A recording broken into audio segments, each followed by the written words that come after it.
Olá pessoal, meu nome é Roberto Guimarães, eu sou da área de Sociologia, sou especialista em Sociologia e especialista em Educação e estou aqui para falar com vocês um pouco sobre Sociologia e Cinema, né? Mostrar um pouquinho da vida que está além da sinopse, né?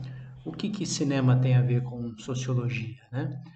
Na verdade, toda produção de cinema, né, quando alguém faz um filme, ele faz um filme com base numa história, e mesmo que essa história seja uma ficção, seja um produto ali da imaginação, né, do roteirista, do diretor, todo processo imaginativo ele tem a ver com a realidade, né? Ele é uma combinação de elementos da realidade. E o cinema pode representar realidades distintas de maneira simbólica, de maneira bastante direta, realista, e essa variedade de formas, ela oferece uma possibilidade muito rica de análise crítica, né? Por que então escolher o cinema para falar de sociologia, por exemplo, né? Porque justamente o cinema é uma atividade, né? Assistir filmes é uma atividade muito acessível para muita gente e a maior parte das pessoas gosta, né? De assistir filmes, documentários, séries. Então, ah, só que infelizmente ainda, né? Uma boa parte das, dos filmes se propõe mais a trazer um entretenimento, não que o entretenimento seja algo ruim, né? Mas a gente pode associar muitas vezes a uma atividade de entretenimento outras coisas que também tenham significado, ou seja, usar um filme para se entreter é legal, mas usar um filme para além de se entreter, também conhecer um pouco mais sobre a realidade, trabalhar um pouco a visão crítica dessa realidade, ou seja, tentar entender as razões de certas coisas, tentar entender as relações entre certas coisas, por que que tal coisa acontece assim, por que tal coisa é mostrada desse jeito, né? Torna a experiência do cinema muito mais enriquecedora, né? Então, por isso, a, a, a intenção de falar aqui de algumas obras do cinema, na verdade são três filmes e um documentário, tá? Para que a gente possa fazer uma análise crítica e trazer alguns conceitos da sociologia que muitas vezes não estão acessíveis a quem não é da área, quem não estuda essa área da sociologia, tá? Então a ideia é falar para pessoas às vezes que não conhecem tanto desses conceitos, né? Trazer conceitos de uma maneira bem simples, bem acessível, mas que possa ajudar a enriquecer a visão sobre os filmes, ou seja, entender aquilo que está um pouquinho além da sinopse, né? Que está além do roteiro que o filme mostra, o que a gente pode agregar, né, de significado a esse roteiro, ok? Bom, vou falar então, começar com um filme que é o Capitão Phillips. É importante frisar que todos os filmes aqui, né, para eles poderem ser analisados, eu vou ter que dar spoilers, eu vou ter que falar da obra, eu vou ter que contar o final. Então é muito importante que para assistir esse vídeo você tenha visto o filme ou não se incomode de que o final seja contado, né, antes de você assistir. Tudo bem? Vamos começar com Capitão Phillips. Capitão Phillips é um filme que foi lançado aí em 2013, né, estrelado pelo Tom Hanks, que vai falar da história de um capitão, é baseado em uma história real, tá? De um capitão de uma embarcação mercantil que está passando ali pela costa da Somália e essa embarcação ela é alvo de pirataria. Então, alguns piratas somalis eles vêm, tomam o barco e aí toda a ação se desenrola, né? Eu vou tentar aqui, obviamente, contar o mínimo possível para que esse vídeo faça sentido. Então, vou simplificar bastante a descrição do filme, mas essa embarcação é tomada e toda a aventura se desenrola a partir daí, terminando, obviamente, no, na consagração do Capitão Phillips como o herói da história, o cara que ajudou ali a resolver essa situação complicada de ter seu barco, a sua embarcação tomada por piratas. Tá? O que é interessante nesse filme? Que facilmente, quando você acompanha, você se identifica com o Capitão Phillips, né? Ou seja, ele está ali, mostra o Capitão Phillips vivendo uma vida aparentemente ordinária, aparentemente normal, em que ele está então dirigindo com a sua esposa no carro, falando dos problemas da família, dos problemas da vida. Aí ele embarca no seu trabalho, né? E ali acontece uma super aventura, né? Que coroa então o Capitão Phillips como o herói, né? Então ele é um cidadão comum que no final do filme se torna, né, exerce todo, né, decide por coisas, age de determinadas maneiras que podem ser colocadas como heróicas. Então facilmente a gente se identifica com o Capitão Phillips, né, nesse filme e toma partidos, acaba tomando partidos, acaba olhando e falando, nossa, que absurdo, né? A pirataria, aqueles criminosos. Então fica muito fácil, uma vez que você assiste o filme, de você entender que o Capitão Phillips é o mocinho, é o herói, e que os piratas somalis são os bandidos, e que tudo deu certo da melhor maneira possível quando o Capitão Phillips, junto ali com a Marinha e etc., algumas outras forças institucionais, eles resolvem o impasse, o ataque aí dos piratas, levando esses piratas a serem presos, julgados e etc. Tá? Ah, por que isso é curioso? Porque esse tipo de filme ele pode trazer à tona uma discussão sobre um conceito sociológico que é chamado de indústria cultural. O que seria a indústria cultural? Seria uma indústria, obviamente, que se apropria de bens culturais ou alavanca, cria bens culturais para transformá-los em produtos que sejam vendáveis massivamente e possam sustentar o sistema no qual a gente vive, o sistema capitalista. Então, essa é uma indústria, por exemplo, não é à toa que hoje em dia a gente vê, então, por exemplo, o sertanejo universitário ele aparece e faz sucesso. Uma vez que ele faz sucesso, você pode verificar que existe uma reprodução constante, extremamente repetida e repetitiva de artistas similares àqueles artistas iniciais que levaram aí o sertanejo universitário ao sucesso. Né? Então, isso pode ser entendido como uma indústria cultural, uma ação dessa indústria que visa reproduzir aquilo que gera lucro, que dá retorno financeiro, se apropria desse primeiro movimento de sertanejo universitário e reproduz isso exaustivamente para criar o maior número possível de produtos. Tudo bem? Qual é o problema disso? O problema disso é que, por exemplo, outras produções, talvez tão ricas, mais ricas até em termos de cultura, deixam de aparecer nos holofotes, deixam de ser produzidas e, em compensação, você vai produzindo muitas vezes uma série de cópias daquele original e cópias, às vezes, até de qualidade questionável, mas que estão dentro daquele grande ramo considerado lucrativo, né? Ah, Além disso, a indústria cultural, um dos aspectos da indústria cultural não é só a questão da lucratividade, mas é a questão de como ela se torna capaz de disseminar informações, de propagar valores, de reforçar ideais. O que isso quer dizer? Quer dizer que, por exemplo, a nossa sociedade hoje ela é perfeita? Ela não é perfeita.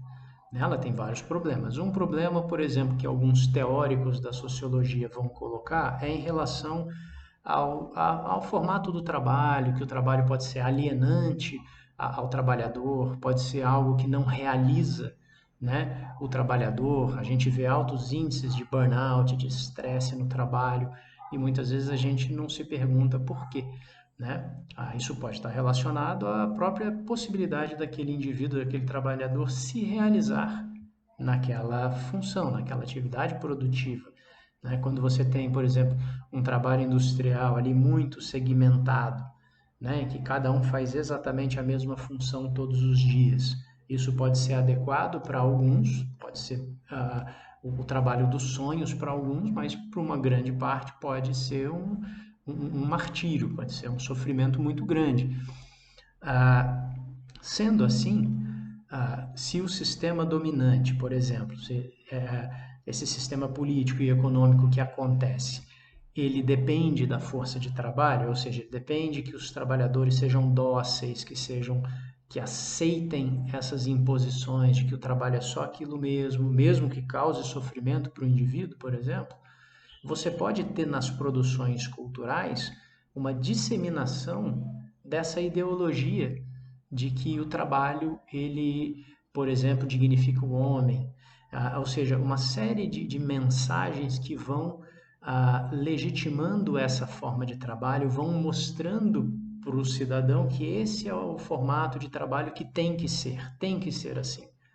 Se você não gosta, não tem muito jeito. Você tem que ainda assim acordar no dia seguinte, às 6:30 da manhã, para ir trabalhar no horário comercial, das 8 às 5, e assim por diante. E se submeter a essa forma de trabalho, porque o sistema todo depende dessa forma de organização. Então imagina se as pessoas começam a se revoltar falando, eu não quero fazer esse tipo de trabalho, eu não vou. Eu não, eu quero ser feliz, quero me realizar de outra maneira.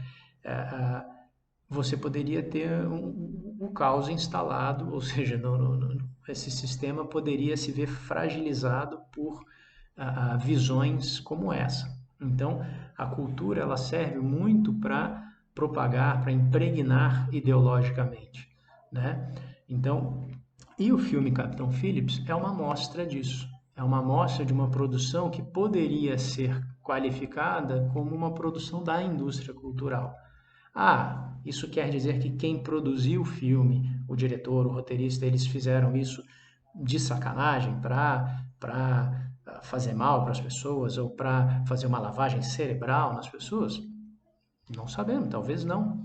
Talvez eles também entendam que a vida é assim, deve ser assim, porque essa é a ideia que vem sendo propagada pelas pessoas que se beneficiam mais com o regime político, financeiro, político econômico que está estabelecido. Né? Você, em toda situação, todo regime político, todo regime econômico, você tem aqueles grupos que se beneficiam mais, né? Aquelas elites. E essas elites, obviamente, vão tentar defender cada vez mais a manutenção desse sistema que beneficia, né, eles próprios. Mesmo que isso cause uma série de outros problemas, como a gente vê no nosso regime econômico, né? Nossa forma de produção material da vida, ou seja, a forma como se trabalha, se paga o trabalhador, como essas relações de trabalho estão estruturadas, elas resultam em desigualdade social. Então você vê cada vez mais, com o passar dos anos, as pessoas mais ricas ficando mais ricas e as pessoas mais, né, pobres ficando cada vez mais pobres. Isso é do sistema, isso não tem como mascarar. Né? Se você for analisar os números, isso está colocado de maneira muito explícita. Né? Mas uma indústria cultural pode ajudar você a não ficar pensando nisso, pode induzir você, quer dizer, a não ficar pensando nisso, a não se revoltar com uma situação como essa. Tá? Então, quando você pega um trabalhador comum, que é um capitão de uma embarcação mercantil, que deve ter uma vida ordinária, repetitiva, fazer todo dia aquele mesmo trajeto e talvez inclusive esteja insatisfeito com a sua profissão, né? Ele está transportando mercadorias para outras pessoas que vão ficar ricas e não ele, ele vai continuar ganhando o seu salário, mesmo que seja um bom salário, né? Mês a mês. Quando você pega esse trabalhador ordinário e transforma ele no herói da história, você está passando uma mensagem de que ele não se tornou o herói da história porque ele foi contra as normas, contra as regras, porque ele enfrentou desafios. Ele foi o herói da história justamente porque ele fez aquilo que ele tinha que fazer, aquilo que foi dito para ele fazer todo dia. Ele, justamente por se conduzir de acordo com as regras, é que ele se tornou o herói. Essa é a mensagem que o filme passa. Então é um exemplo, tá? Não estou dizendo que é premeditado, que é por maldade, mas é um exemplo de uma produção cultural que traz uma mensagem embutida que ajuda os indivíduos a permanecerem na situação em que estão, né? E não a questionarem criticamente essa situação e buscarem as melhores formas para si próprios, para a sua comunidade em volta, né? Então, voltando aqui, é curioso que o próprio Capitão Phillips, quando ele está dirigindo com a esposa no carro, eles estão falando sobre o filho e que o filho tem que tomar um rumo na vida, mas com base esse rumo na vida, qual é esse rumo na vida que ele dissemina ali? É essa visão padronizada, por exemplo, de que você só vai ser gente se você tiver um diploma universitário. Você só vai ser bem-sucedido se você trabalhar arduamente, né? Diga-se de passagem, talvez as pessoas que hoje mais ganhem dinheiro no mundo são as que menos trabalham, ok? Né? Então você tem algumas ocupações que não produzem nada de fato, né? As pessoas mais ricas do mundo hoje são, por exemplo, aqueles que detêm ações de bancos, né? E o que que o banco faz? O que que o banco produz? Ele produz dinheiro em cima do seu dinheiro, que é empregado ali, né, dos juros que são cobrados. Ele empresta um dinheiro que não é dele para cobrar juros e reter, né, esses ganhos aí. Então, você vê que a ideia de que tem que trabalhar arduamente para ser bem sucedido, isso é uma ideia que não é necessariamente realista. É óbvio que você tem que trabalhar, óbvio que você tem que achar uma atividade, mas que atividade é essa? Quanto trabalhar? Respeitando o seu organismo ou violando o seu organismo? Isso são questões que não são colocadas, porque o formato está estabelecido e é reforçado cada vez mais num filme como o Capitão Phillips, né?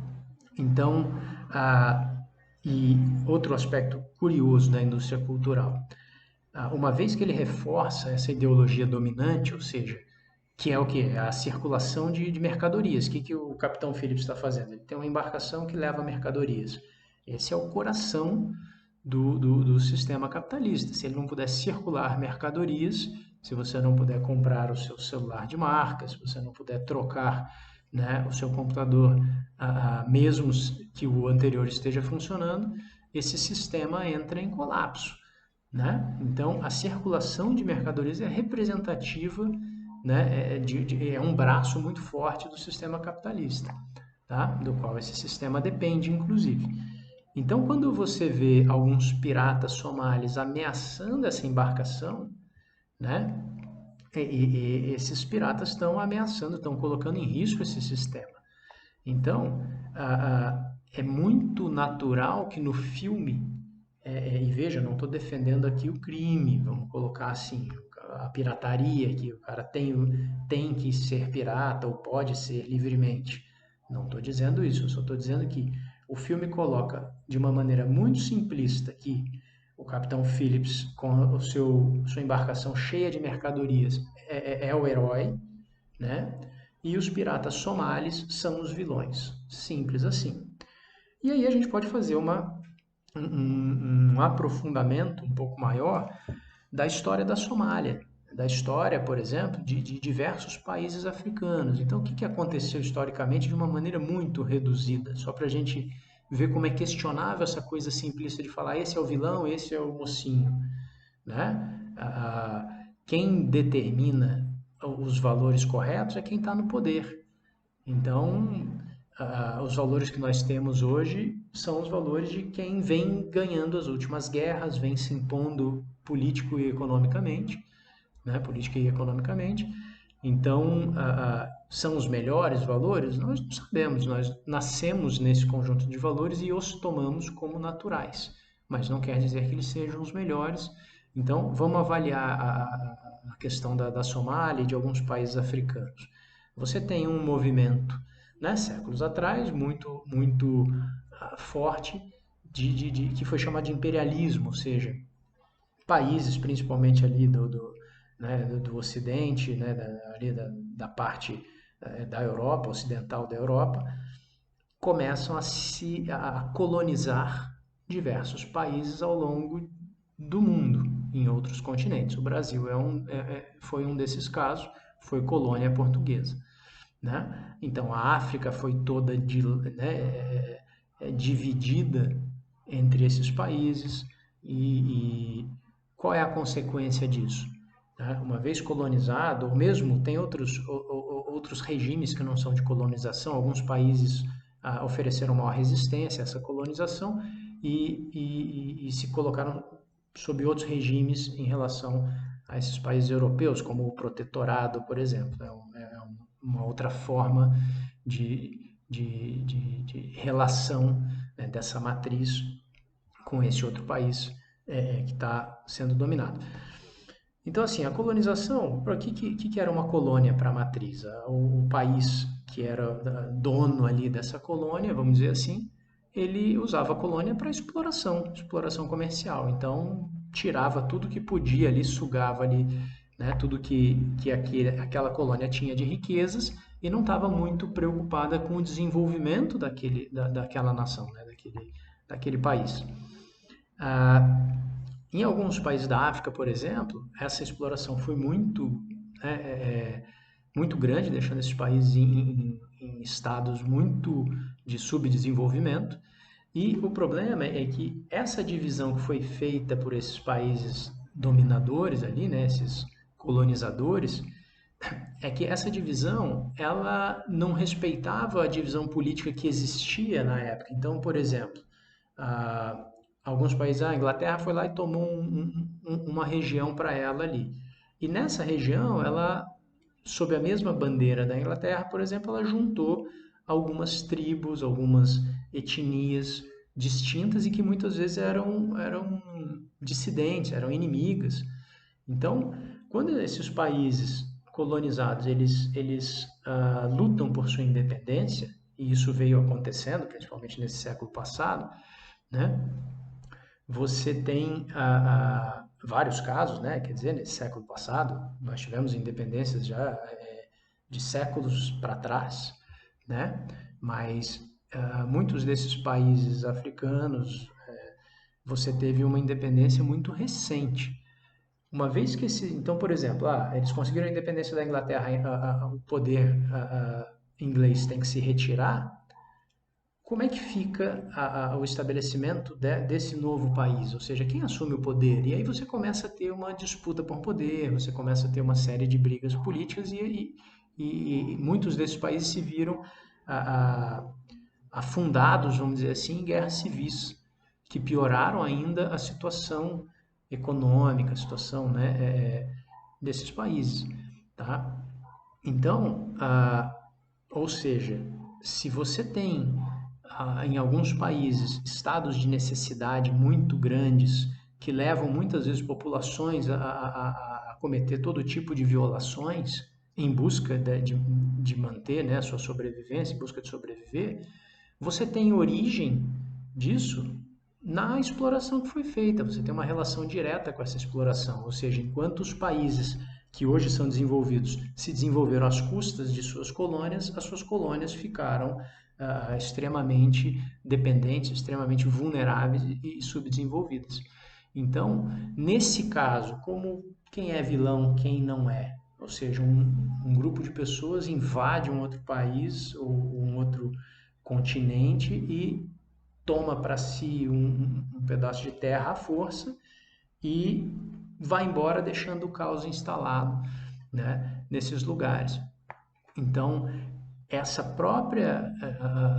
esse próprio sistema capitalista que buscava novos mercados, novas é, é, novos ambientes que pudessem suprir produtos, matéria-prima para, né, para alavancar essa circulação de mercadorias, foi quem criou esse estado de necessidade, de pobreza, de subdesenvolvimento de alguns países. Né? A Somália tem um índice de desenvolvimento humano muito baixo, se vocês forem ver, e não é à toa. Tá? Então, a existência da pirataria somali, ela se dá por quê? Né? Então, como consequência de toda essa história que eu contei aqui. Então, no fundo, eles estão tentando sobreviver novamente. Eu não defendo a pirataria, né? Mas é uma tentativa de sobrevivência para quem não tem outra opção. Né? Talvez não tenha outra opção. Né? Então, esse regime de exploração fez com que países se tornassem extremamente dependentes, subdesenvolvidos e alavancasse em consequência disso atos como essa pirataria. Então, nesse caso, onde está a linha do bom, do mal, do certo, do errado, você vê que já fica uma coisa meio nebulosa. Né? Não é tão simples dizer que os piratas são os vilões e ponto final. Tá? Então, mas um filme como Capitão Phillips vai colocar isso, vai tentar a ideologia dominante, né, que é disseminada, ela tenta sempre o quê? Mascarar todas as falhas daquele sistema que está sendo defendido, né? Então, se esse sistema explora criancinhas na linha de montagem, eles vão tentar omitir isso, né? Quem está no poder vai tentar omitir esse lado problemático desse sistema para justificar a continuidade desse sistema, para perpetuar essa fonte de ganhos de poder, de influência, de capital que, que favorece essa pequena parcela, né, que a gente chama de elite. Tá ok? Então, tá aí um exemplo da indústria cultural. A indústria cultural tem essa função, muitas vezes, de disseminar valores que defendam aquilo que está estabelecido. E a gente tem que tomar cuidado, ao invés de tomar lado simplesmente, pensar, fazer uma análise histórica de se aquilo é realmente assim. Toda vez que a gente se faz essas perguntas, a gente ganha conhecimento, né? A gente pode enxergar algo além dessa primeira superfície que é apresentada para os nossos olhos. Tudo bem? Muitas vezes recheada de interesses que não são os nossos. Então, são justamente colocados para submeter a gente a uma condição, tornar aceitável uma condição de vida que às vezes a gente não entende, não gosta, não aprova, mas que a gente acaba se resignando a ela quando a gente olha e só consegue enxergar que essa é a forma correta, essa é a forma padrão, e que se eu estou reclamando é porque eu estou errado de reclamar, eu tenho mais é que me submeter. Tudo bem? Então, essa é a indústria cultural relacionada a um conceito de sociologia, né, cunhado por autores da Escola de Frankfurt, é uma escola de produção intelectual de várias áreas, tá? E que é muito importante conhecer porque essa indústria cultural acontece ainda hoje, como mostrado aqui. Um filme de 2013, né, que foi o exemplo retirado, né, desse livro aqui, né, livro Além da Sinopse, A Arte Imita a Vida. É um livro que foi escrito por mim e pela psicóloga clínica Fernanda Guimarães, tá ok? Nesse livro aqui a gente analisa 50 filmes, né, faz uma análise de 50 filmes com temas que vão além da sinopse, como a gente está fazendo aqui nesse. E foram 50 filmes escolhidos de acordo com seus conteúdos, não com relação à qualidade cinematográfica, né? Mas foram 50 filmes dos quais a gente pôde extrair conceitos adicionais para fazer uma resenha, tá? Eu vou deixar o link para quem quiser adquirir esse livro aqui na descrição do vídeo, tudo bem? Então, vamos para o próximo? Bom, vamos passar agora para uma produção nacional, que é o filme Carandiru, tá? Esse é um filme de 2003. É um filme que foi que trata, né, teve como base um livro Estação Carandiru, do médico Drauzio Varela, em que ele narra suas experiências com a dura realidade dos presídios brasileiros. Essa informação aqui eu estou tirando do Wikipedia, ok? Em um trabalho de prevenção à AIDS realizado na Casa de Detenção de São Paulo, denominada Carandiru à época. Tá? Bom, vou simplificar ao máximo, né, na tentativa de diminuir os spoilers, mas esse também é um filme baseado em fatos, né, como foi colocado, né, com base na experiência do médico Drauzio Varela, né, com alguns detentos ali. Esse filme trata basicamente da vida desses presidiários antes de um evento que ficou conhecido, foi um massacre, né, acontecido em 1992 ali, em que foram mortos 111 prisioneiros, né, segundo aqui o Wikipedia, sendo que 102 desses prisioneiros foram mortos pela polícia, tá? Então, é um filme bastante chocante, né? Bastante difícil. Ele tenta fazer uma coisa que é muito interessante, que é no princípio, fazer uma humanização do detento, né? Porque é muito fácil as pessoas, às vezes, tomarem o criminoso como um ser bestial, um ser que não merece nenhum tipo de consideração. E no fundo, são pessoas que têm suas histórias, têm seus dramas, e, e o filme ele retrata isso antes do massacre, né? Esse massacre ele gerou muita polêmica, né? Foram muitos os defensores dos dois lados, um lado mais voltado aos direitos humanos, de que isso é um absurdo, que não poderia acontecer assim, de que todo ser humano tem direito à vida e, né, de acordo com todos aqueles tópicos defendidos na Declaração Universal dos Direitos Humanos, e que então a força policial não poderia dispor de suas vidas dessa maneira, né, que aquilo foi um massacre, foi intencional e assim por diante.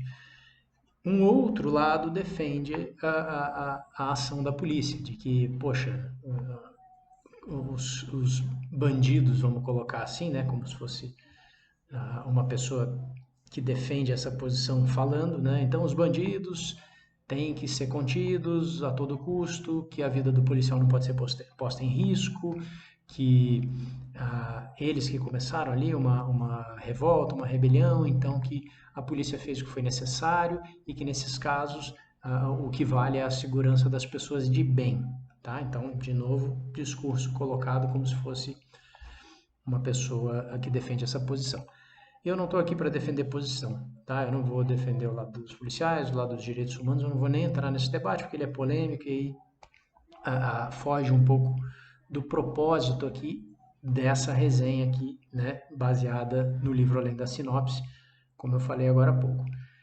Qual é o intuito aqui de trazer esse filme à tona? Esse filme é muito fácil hoje em dia, a gente está muito acostumado a pensar no crime, na violação da lei e tal, como uma coisa que tem que ser resolvida com base na cadeia. Criminoso tem que ir para a cadeia, tem que apodrecer na cadeia. Bandido só serve a cadeia, né? Então essa é uma mensagem constante que eu ouço bastante, vejo muita gente defendendo essa posição de que a solução do crime está em uma punição severa, que às vezes a pessoa pega lá 5 anos de condenação, né, à prisão, e a pessoa fala, isso aí foi pouco, não vai aprender nada em 5 anos, que por serem brandas as penas e que a coisa está do jeito que está, que o crime está do jeito que está. Então, a discussão aqui, o interesse, né, nesse tópico aqui, foi de questionar justamente a validade, em termos sociais, em termos institucionais, da prisão, do encarceramento como solução para a criminalidade, ou seja, solução para a melhoria da segurança pública, né? Não é a prisão somente que faz parte desse conjunto de medidas que supostamente visam a melhorar a segurança pública, mas é uma das mais representativas. Então, né, você tem uma série de frentes, você tem o policiamento, você tem a legislação, né, o poder judiciário e sua atuação, e aí você tem as prisões. Então, nós vamos focar somente nas prisões, no encarceramento, como uma ideia, né, para questionar a ideia de que o encarceramento é a forma ideal para promover uma reintegração do indivíduo à sociedade e uma inibição de crimes, né, tanto, né, de quem já foi preso quanto de quem teme ser preso. Tudo bem? Então, o argumento de quem defende a prisão é de que a prisão é uma parte necessária nessa reintegração do indivíduo à sociedade e nessa inibição do crime. Tá? E aí, esse é o ponto que a sociologia pode ajudar a trazer alguma luz. Né? A gente tem estudos muito interessantes sobre isso, né? Mas os índices não deixam dúvidas. Né? Você tem hoje em dia um índice muito alto de reincidência ao crime, ou seja, pessoas que passam pela prisão, saem da prisão e voltam a cometer crimes. Então, isso é uma amostra de que o sistema todo, o sistema como um todo, ele não está favorecendo a melhoria desses índices de criminalidade. Tudo bem? É um tema espinhoso, tá? Mas vamos lá. O cerne da questão é que a prisão ela passa a ser defendida, né, como uma maneira de criar, porque a pessoa que comete um crime, ela comete um crime, cada um tem o seu motivo individual, isso não é o intuito analisar aqui, mas socialmente falando, né, os crimes são cometidos em função das condições sociais, ok? Como isso é comprovado? Isso é comprovado quando você verifica, por exemplo, relação entre índices de criminalidade e índices de desigualdade social.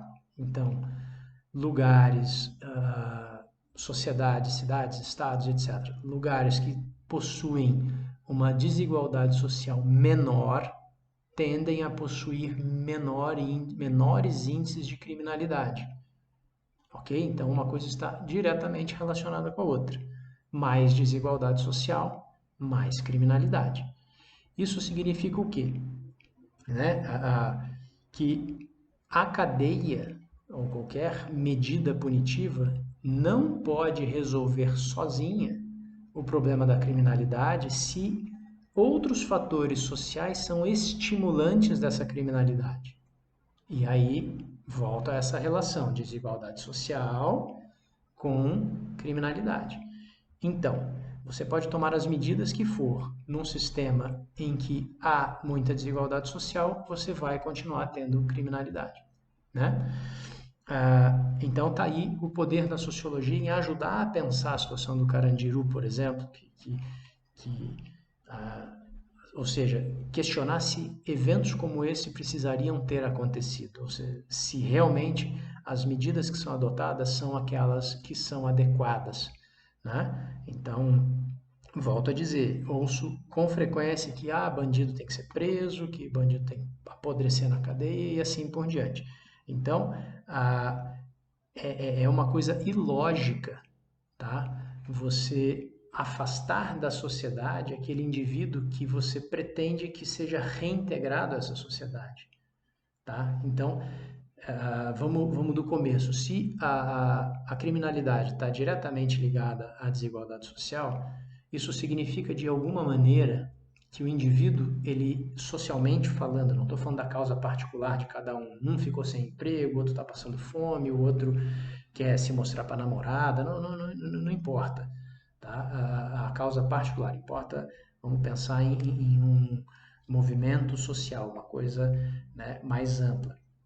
Então, se você tem desigualdade social, significa que você tem injustiça social acontecendo. Então, uma pessoa que é mais pobre anda, que trabalha, tem 3 empregos, ela vê uma outra pessoa desfrutando dos lucros daquilo que ela produziu nesse seu trabalho árduo. Né? Então, ela pode se sentir facilmente injustiçada.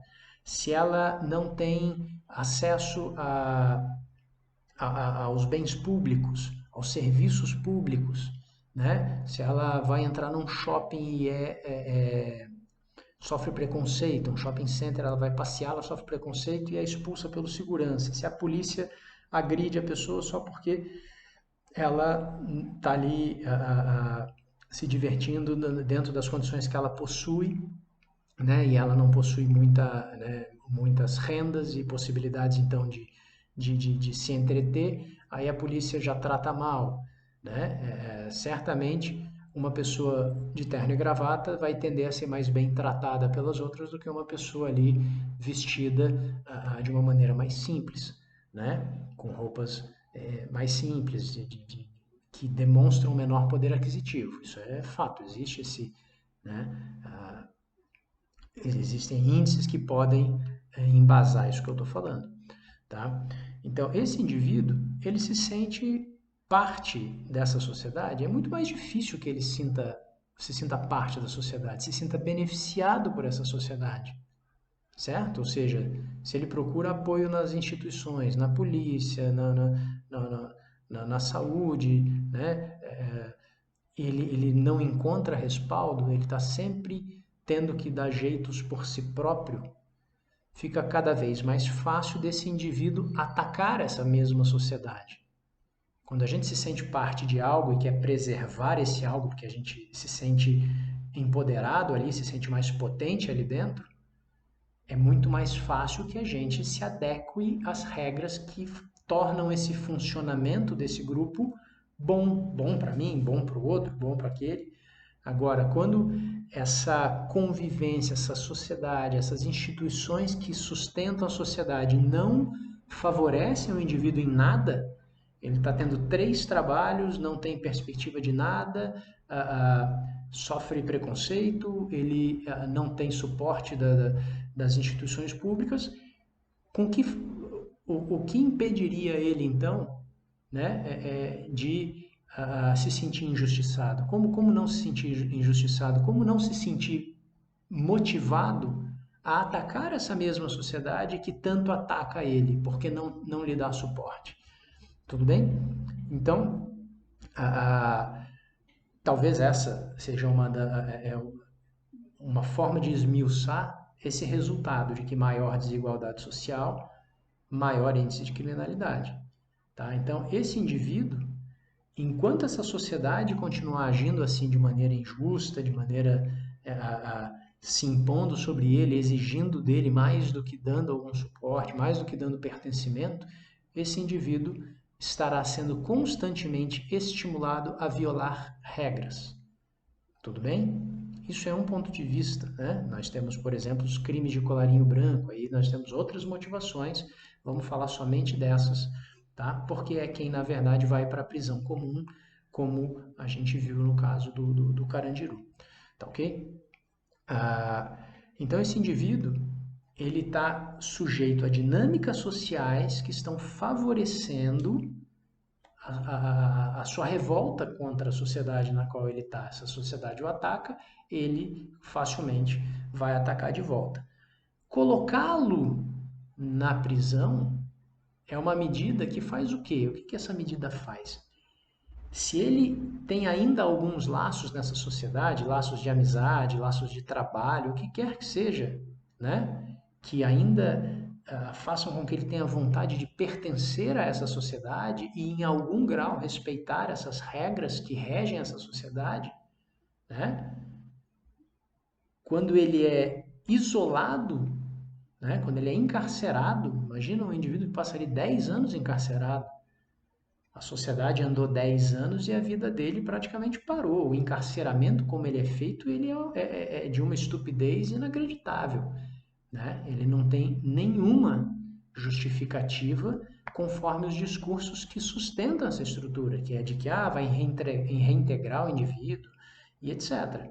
São só para tirar da vista aqueles indivíduos que estão dando trabalho para o funcionamento dessa sociedade e que, de novo, interessa a uma parcela pequena da sociedade que essas coisas continuem assim. Né? Então, essa parcela cria esses mecanismos, como prisões e etc., para afastar as pessoas que atrapalham seus planos, aí vamos colocar dessa maneira. Tá? Então, você tirar uma pessoa e colocar ela numa prisão aí por 10 anos, 4 anos que seja, né? A chance desses laços que ela ainda mantinha, né, permanecerem vai diminuindo, quanto mais ele fica isolado. Né? E aí ele vai criando outras conexões, ele cria conexões com outras pessoas que estão presas, ele vai entendendo a dinâmica da prisão, então ele vai se conduzindo, seu comportamento passa a se conduzir por lógicas, regras, finalidades que não tem a ver com a vida em sociedade. Então, como esse indivíduo, depois de 3, 4, 10 anos, vai sair dali motivado a viver aquela vida né, em uma sociedade que já o estimulou tanto né, por ter sido tanto agredido pela sociedade, como que ele vai ser motivado a aderir a essas regras? Né? Como essa sociedade que tanto atacou ele e da qual agora ele ficou afastado vai poder recebê-lo de volta? Não vai. Né? Então a gente sabe que ex-presidiário tem uma dificuldade maior de se inserir no mercado de trabalho, por exemplo. Tem todo um preconceito, um estereótipo, né? Uma coisa assim de que bandido não se regenera. Então tem uma série de fatores que vão virando cultura, né? Ou seja, que a gente vai assimilando, vai recebendo informações e vai criando ideias que não são favoráveis à real reintegração desse indivíduo nessa sociedade. Então, o sistema prisional é uma das medidas assim mais ineficientes que você pode ter, né? Você trata os indivíduos como bichos ali, ou seja, as condições são precárias, isso pode ser mostrado em qualquer superlotação, né? A severidade no trato dos carcereiros, dos funcionários ali da prisão, muitas vezes é regular, ou seja, é uma coisa que acontece mesmo. Então, como é que a gente vai estimular valores como, né, a adesão às regras, como uma conduta voltada para o bem de todos, se esses indivíduos não estão sendo ali tratados de maneira minimamente humanizada, né? A gente tem alguns casos interessantes, né? No Brasil, aqui tem uma prisão que ela tem os menores índices de reincidência ao crime, ou seja, a pessoa que sai dali tende a não voltar para o crime. E como isso é feito? Qual é a diferença dessa prisão para outras prisões? Porque essa prisão, ela foi dirigida por um ex-presidiário. Então, né, um policial que assassinou a sua esposa, foi condenado, passou um tempo condenado, né? E tempos depois ele é chamado para dirigir essa prisão, justamente por ter a visão do presidiário, poder enxergar ali quais foram as dificuldades, quais foram as limitações, qual foi a realidade do presídio para quem realmente estava preso, né? E os resultados foram surpreendentes, porque ele tomou muitas medidas humanizantes, né? Então, tratava bem os presidiários, oferecia atividades para esses criativas, então tinha uma rádio, tinha atividades em que o presidiário podia produzir ali, né? Então ele aproximou a vida dentro do presídio do que seria uma boa vida fora do presídio, ou seja, de respeito mútuo, onde você pudesse exercer sua criatividade, pusesse sua energia em aspectos produtivos, né? E não ficasse numa jaula preso com mais 50 pessoas ali em 2 metros quadrados. Tá? Então, esse é um caso de sucesso, ainda baseado no modelo prisão, né? Mas que mostra que apesar do formato da prisão, dentro as dinâmicas já foram diferentes, já foram mais próximas daquilo que seriam do que seria a vida em sociedade. Então, nessa prisão de sucesso, de mais sucesso, né, havia preocupação em estabelecer laços, em estabelecer uma dignidade, a pessoa poder olhar e se valorizar como indivíduo sem a necessidade de recorrer talvez ali à criminalidade para se sentir pertencendo, para se sentir beneficiado por essa coletividade. Tá ok? Então esse é o filme Carandiru. A polêmica aqui toda é sobre então a efetividade do sistema prisional. Novamente é um sistema que os números mostram sua ineficácia, ineficiência, mas ainda tem muitas pessoas que defendem a sua permanência. Ainda pode ser interessante, principalmente, por exemplo, em estados, né, em países, em nações, em que existem as prisões privadas, né? Então, se você tem uma prisão privada, você precisa criar criminosos para alimentar aquele negócio, porque essa prisão ela ganha conforme o indivíduo passa por ali. Os Estados Unidos da América são bons exemplos aí desse sistema e da fragilidade desse sistema. Então se prende por qualquer coisa, né? Então o objetivo é passar a pessoa ali dentro do sistema prisional para gerar aquela lucratividade para quem é proprietário né, desse negócio. Então se torna um negócio e por isso acaba sendo defendido com mais afinco por quem se beneficia desses rendimentos aí. Né? Sendo que o ideal é que você tivesse uma redução dos índices de criminalidade, né, de aprisionamento, etc. Isso seria bom para todo mundo, menor custo para o Estado, né, traumatizaria menos esses laços entre a pessoa que comete o crime e o seu entorno social ali, sua família, seus amigos, né? Mas não, esse é um exemplo, né, em que uma coisa que já é fracassada continua sendo defendida porque tem um interesse por detrás. Então, em vez só de separar bonzinhos e criminosos, vamos pensar como que a sociedade estimula pessoas ao crime, e de novo tem aquela relação desigualdade social com índices de criminalidade, maior a desigualdade social, maior índice de criminalidade, ou seja, mais pessoas se sentindo injustiçadas, pouco beneficiadas pela coletividade, né? E mais próximas de estados de necessidade, impelidas a resolver por seus próprios recursos a sua precária condição, tá?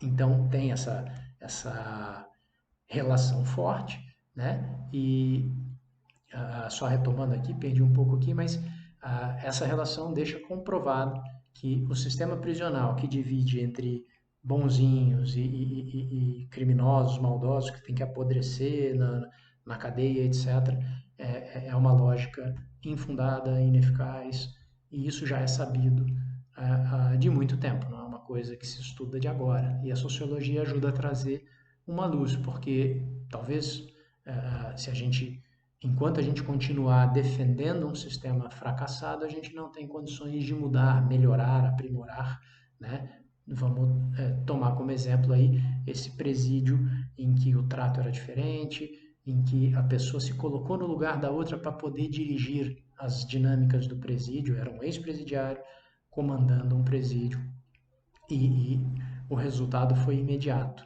Se os índices de reincidência na média do país giram em torno de 70%, ou seja, de 10 pessoas que são presas, 7, quando elas são liberadas, retomam a atividade criminosa e outras 3 não retomam. Né? Então é um alto índice de reincidência que mostra baixa eficiência.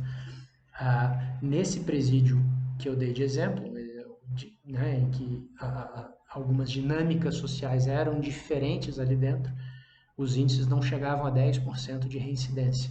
Tinha fila de espera de detentos querendo ser transferidos para lá. Tá ok? Então, a gente reconhecendo essas limitações, esses problemas, é que a gente pode pensar soluções, discutir soluções melhores. Não simplesmente falar, ah, se revoltaram lá, mete bala e vamos deixar 111 famílias mais desesperadas por terem perdido aí seu ente querido, ok? Ah, bom, vamos ali para a terceira obra, vamos falar agora do filme Elefante. Também é um filme baseado em fatos. É importante colocar assim, a seleção dessas obras, né, para esse momento aqui, para esse debate aqui, né, foi feita com base, não foi feita especificamente porque são filmes, né, ou um documentário, né, que é baseado ali, né, em acontecimentos, em fatos, retrata esses fatos, e esses três filmes também são baseados em fatos, mas a seleção desses filmes não foi por isso, tá? Aconteceu porque foram os temas que eu achei mais interessantes, né, temas diversos, mas muito interessantes, né, que a sociologia inclusive aborda e que estão expressos aí nessas obras. Então foi por conta da temática, não pelo fato de serem filmes baseados em fatos, tá? A gente poderia fazer isso com qualquer filme, poderia pegar lá Senhor dos Anéis, Matrix, filmes que são de ficção, né, de fantasia e falar de temas, porque, novamente, esses filmes reproduzem aspectos da realidade, né? Às vezes de maneira exagerada e tal, mas todo produto da imaginação tem fundamento na realidade. Tudo bem? Então vamos lá, filme Elefante. Esse é um filme, estou lendo aqui no Google, né, de 2003, que vai mostrar um massacre de jovens atirando aí nos seus colegas dentro da escola, um filme baseado no massacre de Columbine, né, na Columbine School. Lendo o Wikipedia, o massacre de Columbine foi um massacre escolar que ocorreu em 20 de abril de 99 na Columbine High School. Tá? Dois jovens, dois alunos, mataram ali 12 alunos e um professor e feriram outras 21 pessoas e mais outras 3 ficaram feridas enquanto tentavam fugir da escola. Tá? Então, um número alto de pessoas feridas, um número alto de pessoas mortas por esses jovens que depois, inclusive, de trocarem tiros com os policiais que responderam ao chamado, eles cometeram suicídio. Tá? Esse foi um episódio marcante aí, né? Na época, né? Na época em que isso aconteceu, foi um episódio marcante, bastante chocante, mas infelizmente ele foi um de uma série de eventos da mesma natureza. Então, se você pesquisar principalmente na história dos Estados Unidos da América, você vai ver que esse tipo de acontecimento ali tem uma certa regularidade, tá?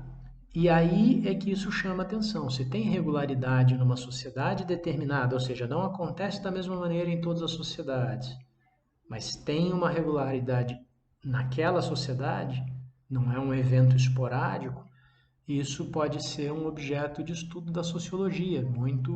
A sociologia pode ajudar muito a pensar esse tipo de situação. Por quê? Porque se acontece com essa regularidade nessa sociedade, isso é um indicativo para uma pessoa que estuda, né, sociologia, que é dessa área, de que as dinâmicas que pautam, que sustentam, né, que acontecem naquela sociedade, né, suas instituições, a forma de se relacionar, a forma, né, com que as coisas acontecem socialmente falando, elas estimulam determinados acontecimentos.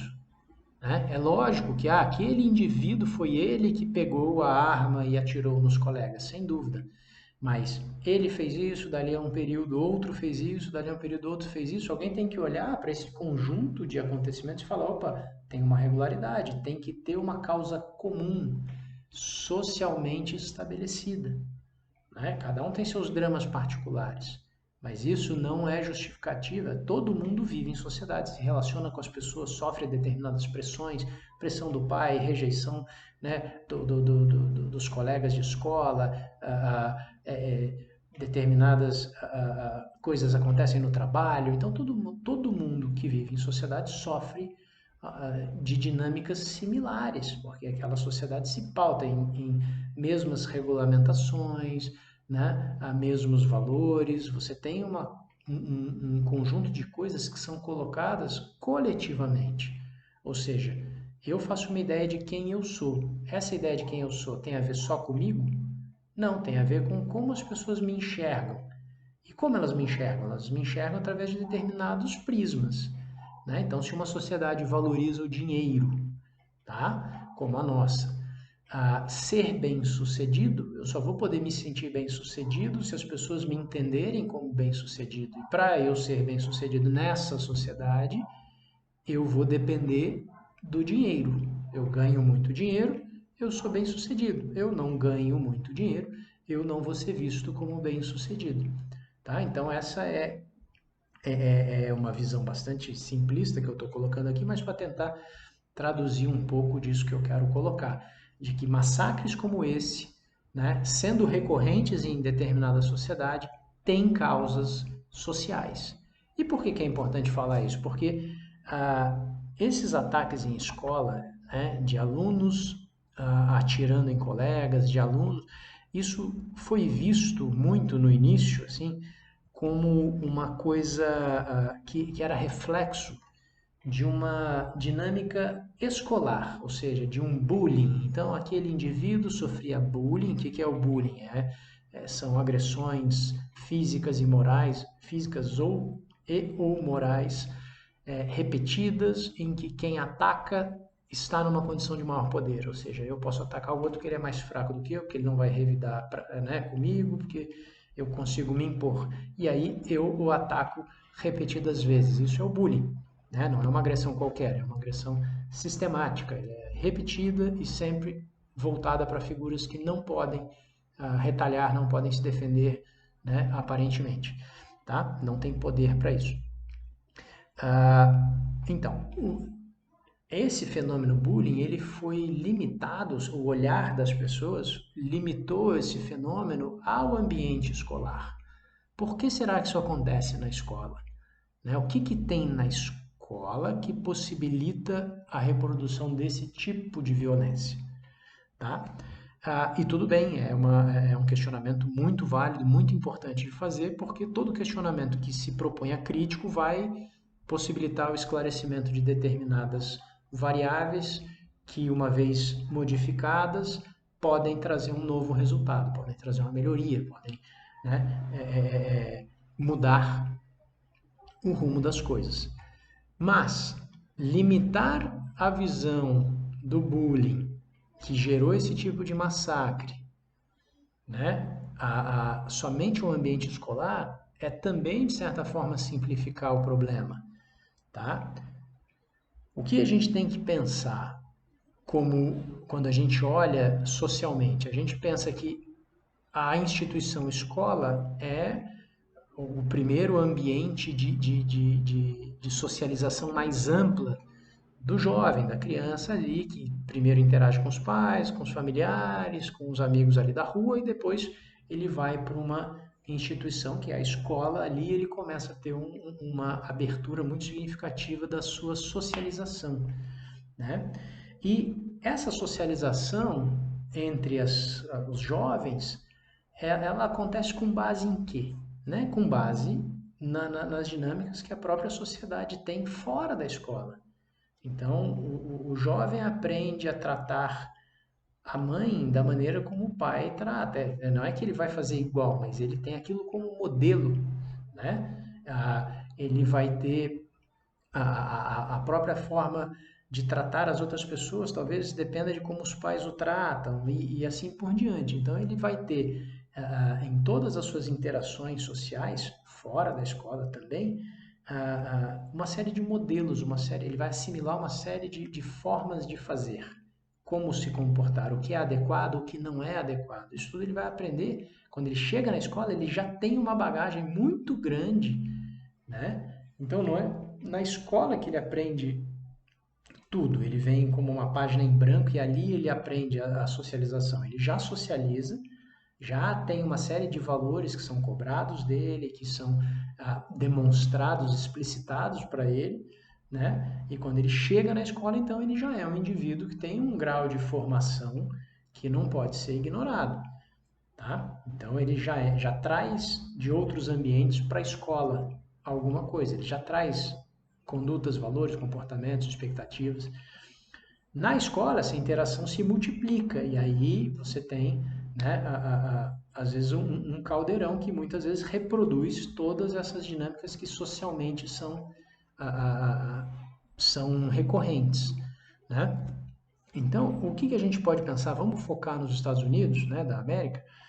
A gente pode verificar que se essa violência acontece desse jeito na escola, massacres desse tipo, que são respostas a bullying, né, que já é uma violência, talvez, né, essa violência então venha de fora, venha da sociedade como um todo. Então, é legítimo falar que a sociedade em que esse tipo de violência acontece é uma sociedade também violenta, ensina essa violência de antemão, né, para que ela se reproduza no colégio, na escola. Tá? Então, por isso que é importante pensar o bullying além, esse tipo de massacre, além do ambiente escolar, e esse é o recado aqui, né, que a sociologia vai lançar esse olhar sobre esse tipo de evento, não se limitando ao ambiente escolar. Né? Vai procurar, então, quais são as raízes da violência fora, onde isso acontece fora. E aí que a gente pode encontrar explicações para que esse tipo de coisa aconteça ali nos Estados Unidos da América e não aconteça na mesma frequência em outros países, né? O que que a gente tem ali como elementos formadores de violência, né? A gente tem uma sociedade que é extremamente consumista, depende muito dessa lógica de consumo, e ah, isso significa o quê? Que você vai ter uma separação muito forte, né? Uma segregação de pessoas pelo seu poder aquisitivo. Quem pode comprar tal casa não se mistura com quem não pode comprar tal casa naquele bairro e tal. Né? Não vai se misturar com tanta facilidade. Então você vai ter parâmetros muito objetivos de segregação. Quem tem mais, quem pode comprar mais, sempre se diferenciando de quem não pode tanto. E você tem um tipo de mensagem que é culturalmente divulgada na forma de estabelecer a sua vida nos Estados Unidos, que é aquele jeito americano de vida, American Way of Life, né? Que reproduz muito uma mentalidade individualista. E acho que esse é um dos maiores problemas ali. O individualismo, a gente percebe que ele tem se propagado em alguma medida no mundo inteiro, né? As pessoas mais fechadas em si mesmas, né? Deixando de compartilhar alguns momentos para ficarem fechadas nos seus universos digitais, e assim a gente pode entrar em uma série de outras discussões, né? Lógico, socializando através das ferramentas digitais não é uma crítica somente ao meio digital de se relacionar, mas a lógica é que a coisa deixa de acontecer presencialmente, deixa de acontecer e o relacionamento presencial ele é capaz de trazer alguns significados e alguma coesão que não necessariamente o meio digital consegue da mesma maneira, tá? Então você tem ali no American Way of Life uma ideia que permeia toda aquela sociedade que é perigosa, que é o seguinte: qualquer indivíduo pode chegar na terra dos sonhos ali e ser bem-sucedido, né? Atingir o seu pedaço, ganhar a fatia do bolo, né? Legal, parece uma ideia promissora de liberdade, etc. De você chegar e fazer com o seu esforço, ter a oportunidade que talvez outras sociedades mais fechadas, mais estabelecidas, mais regradas, mais não permitam, né? Não permitam tanto essa mobilidade social. Então, é o recado que a gente capta no ar dessa cultura americana é de que qualquer um pode chegar lá e fazer a sua vida. Não é à toa que muitas pessoas migram para os Estados Unidos em busca dessa oportunidade, fugindo de seus países, às vezes com regimes muito, né, totalitários, uma coisa muito pesada, né? Muito fogem de realidades muito tristes, mas sempre por que para lá? Porque ali você tem essa premissa de que você pode alcançar. Só que essa premissa ela traz um lado muito negativo, que diz o seguinte: praticamente na mão inversa, você pode afirmar que se você foi lá e não chegou, a culpa é sua, porque a oportunidade estava lá para quem fizesse o esforço, para quem se dedicasse, para quem fosse fizesse o necessário para ser bem sucedido. Então, se você foi lá, deu seu sangue lá, tentou e não conseguiu, a culpa é sua. Então, isso reforça um individualismo muito forte, né? Uma segregação, lá tem a ideia do loser, né? Muito forte, assim, você é um loser, que é justamente isso, você é um cara que não vai ser ninguém na vida, né? E essa ideia, ela faz com que o indivíduo sinta que a sociedade não o ajuda a se alavancar, né? De que se ele é fracassado, a culpa é dele, ele não fez o suficiente, então ele, assim, é difícil constituir também a, a, uma boa autoestima quando você não atinge algo num lugar em que praticamente era sua obrigação conseguir. Você tinha tudo para conseguir, né? Ou seja, eu tinha tudo para ser bem sucedido e não fui. Então, de quem é a culpa? É minha. E essa é uma visão que tá errada, né? Ou seja, por mais liberdades que se possa ter em relação a buscar negócios, a fazer, a criar oportunidades, a sociedade, qualquer sociedade, ela é limitadora desses movimentos, né? Um exemplo, tá? Nos Estados Unidos você não tem vagas de emprego para toda a força trabalhadora.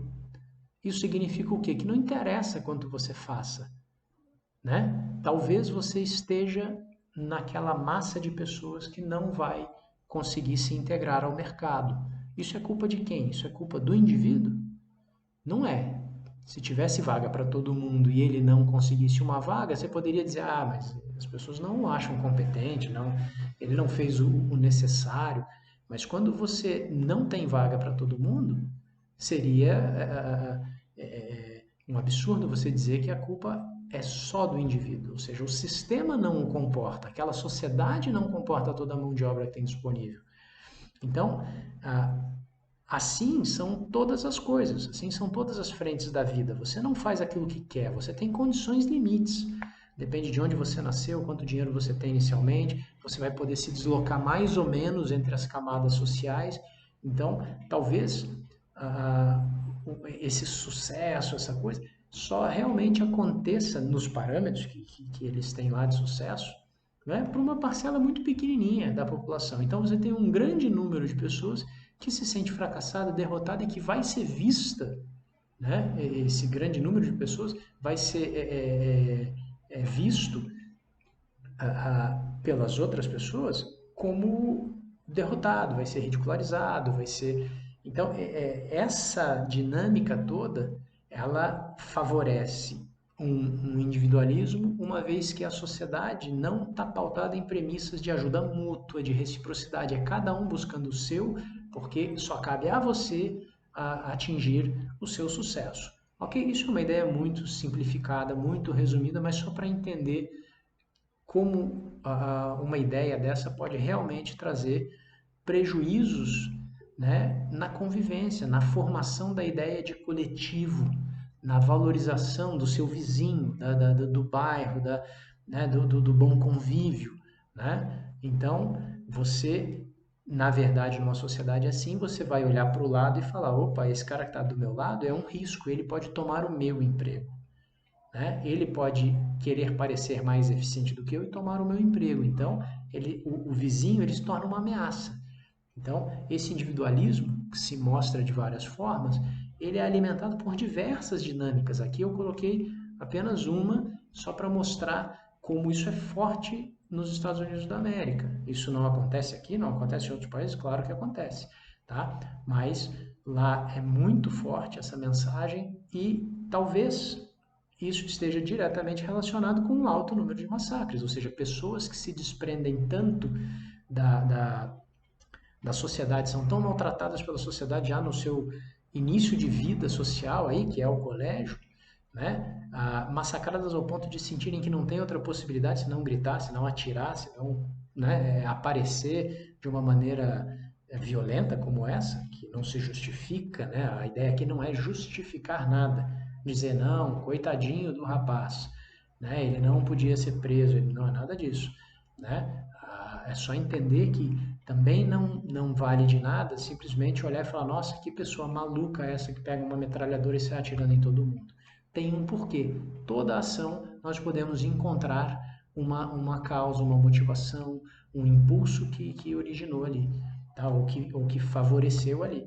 Né? Então, o objetivo da sociologia é pensar esse tipo de coisa, tentar buscar essas relações na coletividade, não só no caso particular, entendeu?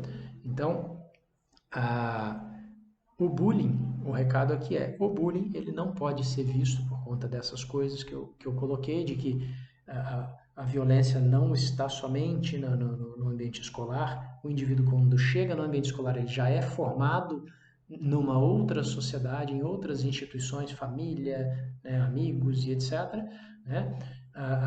Então ele já vem com certas inclinações, tendências, comportamentos, visões de mundo, valores, etc., que no colégio tomam essa proporção e abre espaço para o bullying, abre espaço para a retaliação, que são esses massacres. Tá? Então a sociologia vai olhar isso, vai pensar, poxa, o que é que faz uma sociedade ter manifestações de violência dentro da escola? A sua própria lógica de violência.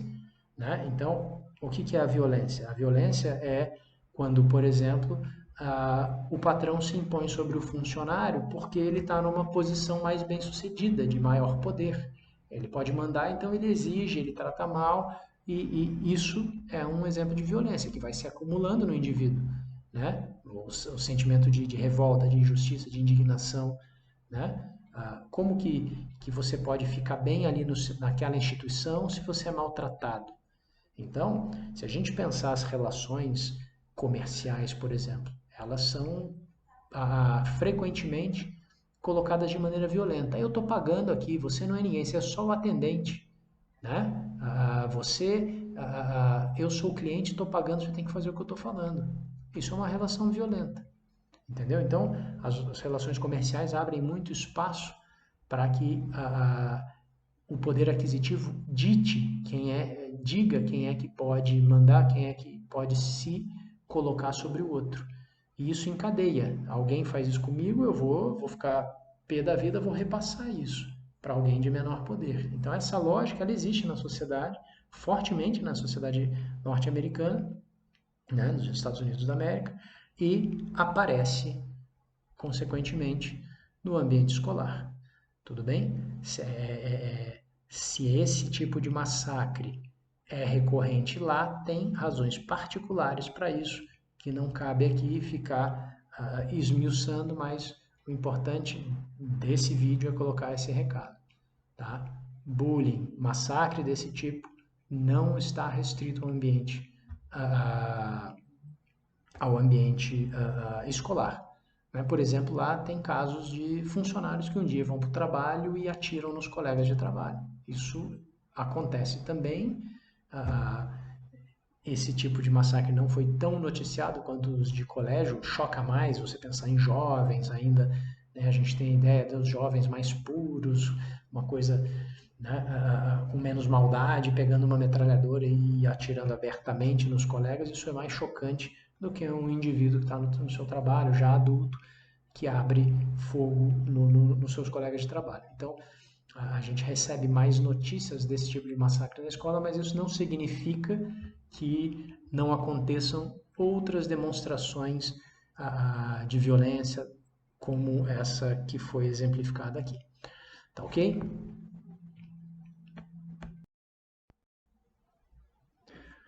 Para finalizar, vamos falar aqui de um documentário chamado A Ponte, né? Que é um documentário de 2005, tá?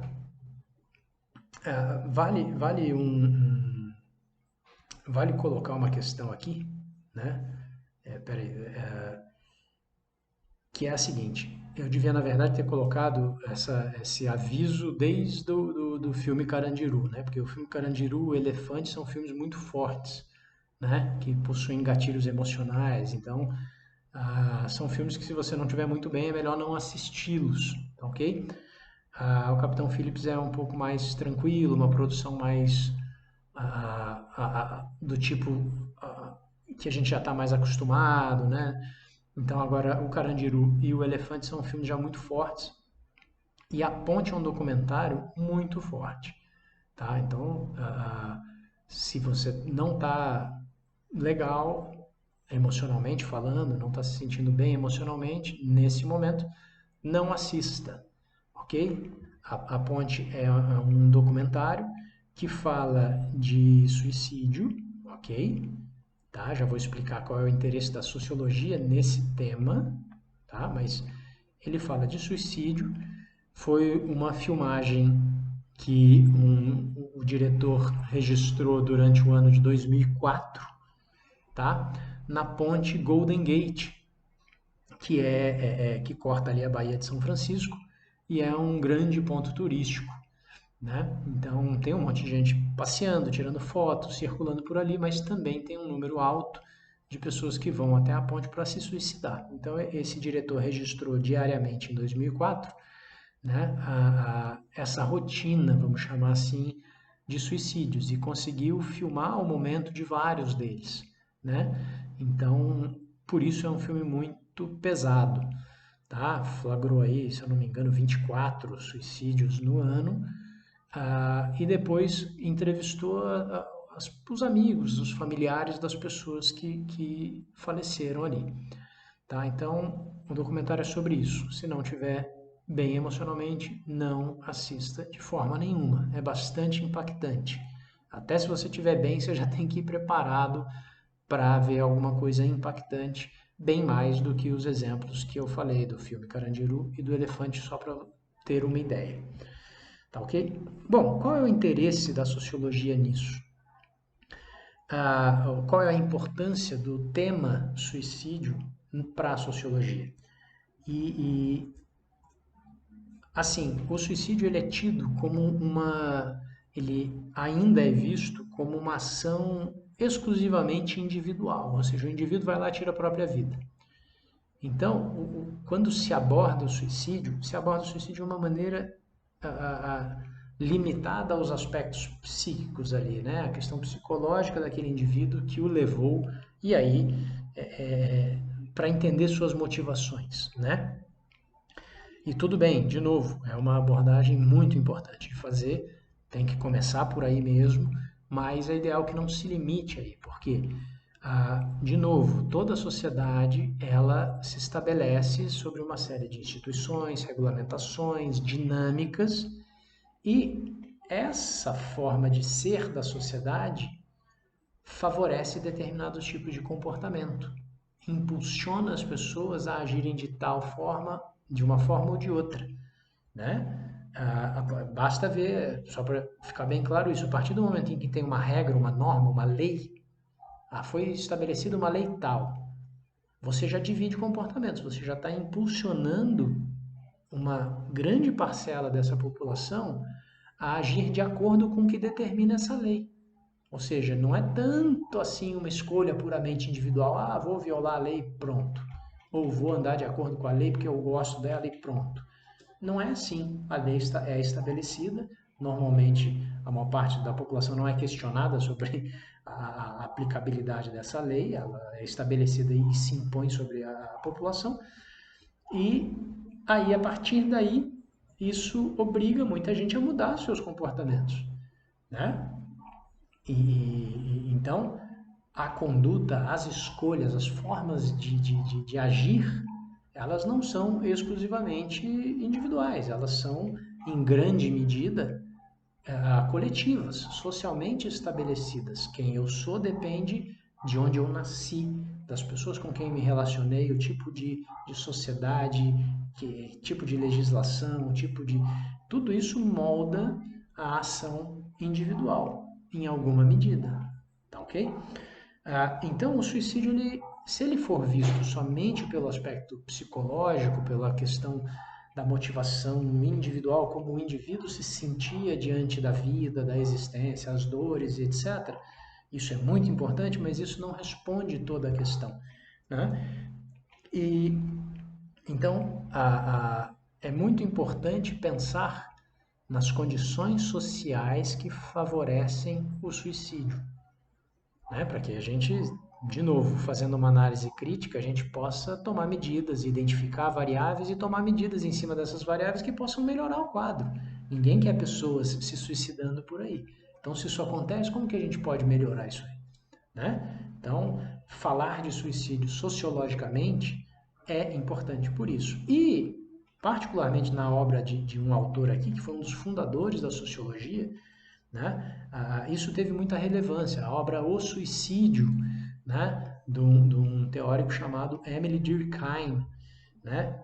Um dos maiores nomes da sociologia, que foi a primeira pessoa a apresentar um livro chamado Regras do Método Sociológico, ou seja, onde ele colocava como deveria se dar a análise científica dos eventos sociais.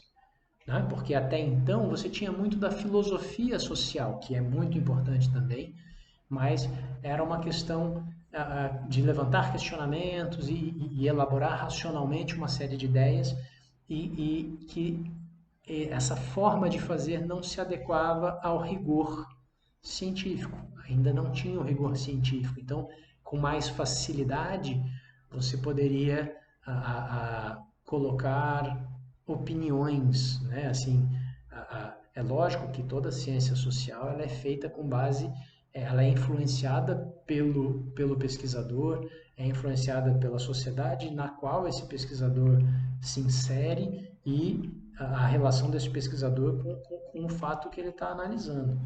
Tá? Ok? Então, essa coisa da imparcialidade científica ela não existe para nenhuma ciência. Existe sempre só o recorte que o cientista faz. O objeto que ele escolhe já mostra uma inclinação, já mostra um posicionamento. Tá? Então, mas isso não quer dizer que dá para tentar ser o mais rígido possível em termos metodológicos para que essa visão do pesquisador ela deturpe o mínimo possível aqueles fatos que ele está tentando descrever. Né? Então, a, a, a filosofia social ela mudou para a sociologia a partir do momento em que começam alguns autores a estabelecer métodos para fazer a análise científica dos fatos sociais. E o maior nome nesse quesito foi o Emile Durkheim, que fez uma obra chamada Regras do Método Sociológico, como eu já coloquei, e que foi muito criticada, porque mexia muito, né? Ia contra a forma como muitos teóricos estavam abordando os problemas sociais, que ele, né? E aí ele faz uma obra seguinte, que chama O Suicídio, que é um estudo sociológico sobre o suicídio. Então, o que ele faz? Por que ele faz isso? Provavelmente para provar o seu método. Então, ele pega aquele tema que era entendido como o tema mais particular, mais individual e de menor interesse para a sociologia, que era o suicídio, ou seja, um indivíduo tirando a própria vida, ele não está assassinando alguém, ele não está interagindo, ele está com ele próprio tomando uma decisão ali de acabar com a sua própria vida. Então, até então, o suicídio era visto de uma maneira muito individual. Né? E o que ele faz? Ele pega justamente esse tema para mostrar, não, ele não é individual, porque nós conseguimos identificar certas regularidades que comprovam o seu aspecto coletivo, o seu aspecto social. E é disso que eu vou falar. Então, a ponte, ela traz a temática do suicídio de uma maneira muito direta, filma, né, o suicídio acontecendo. Ah, e o que é interessante, né, esse tema, ele não, é difícil dizer que ele é interessante, né, ele é extremamente triste, pesado, mas vamos pensar em interesse científico, interesse da análise. Então, o interesse dessa ponte para a análise científica é o fato de que esse número alto de suicídios no ano, 24 suicídios aí, né?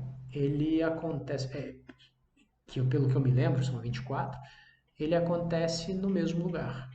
Né? Esse alto número de suicídios acontece na ponte Golden Gate, ou seja, aquela ponte se tornou um ambiente propício ao suicídio. Então, o suicida já entende naquela ponte um lugar no qual ele pode cometer aquele ato.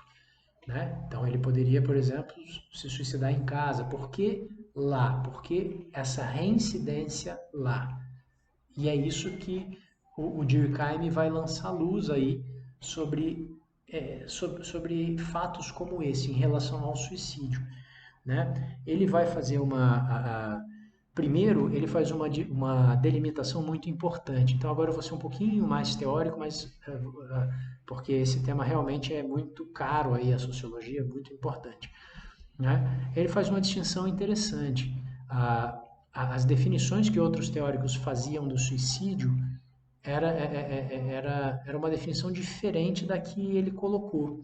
Porque se pensava o suicídio, por exemplo, então a pessoa foi lá e se matou. Beleza, isso conta como suicídio. Agora, nas pesquisas anteriores, quando, por exemplo, a pessoa se jogava na frente de um ônibus para salvar uma criança e morria, isso não era contabilizado como suicídio. E o que o Durkheim faz? Ele passa a contabilizar isso como suicídio. Essa já é a maior distinção e é uma distinção interessante, porque suicídio, e que se adequa ao método, porque ele fala que a primeira coisa importante é definir o evento social, o fato que você quer estudar. Então, depois que você define, você tem que colocar tudo ali dentro que tenha a ver com a definição. Então, não interessa se você acha que uma pessoa que se joga na frente do ônibus para salvar uma criança e morre, ela não é suicida porque ela fez isso de maneira altruísta, um gesto nobre. Não importa, importa que a definição é todo ato que a pessoa tinha consciência de que poderia levar ou provavelmente levaria àquele fim, a morte. Então, sim, uma pessoa que se joga na frente de um ônibus para salvar uma criança sabe que se o ônibus passar em cima dela, ela vai morrer, ou tem grande chance de morrer. Então, considera como suicídio. E isso faz toda uma diferença na pesquisa, porque lança luz a outras formas de tirar a própria vida que tem a ver com a pesquisa que ele faz. Então, assim, dito isso, que ele faz primeiro essa definição interessante, qual é o segundo aspecto que, para mim, é o mais ah, chocante, assim, que faz você parar para pensar de uma maneira diferente sobre o suicídio?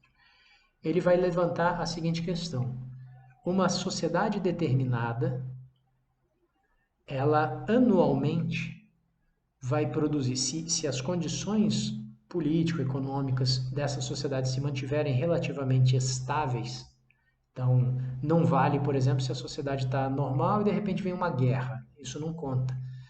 Mas se está estável, está lá um ano com o mesmo presidente sem crise econômica, no outro ano mesmo presidente sem crise econômica e assim por diante, anualmente essa sociedade vai produzir uma taxa de suicídios estável também.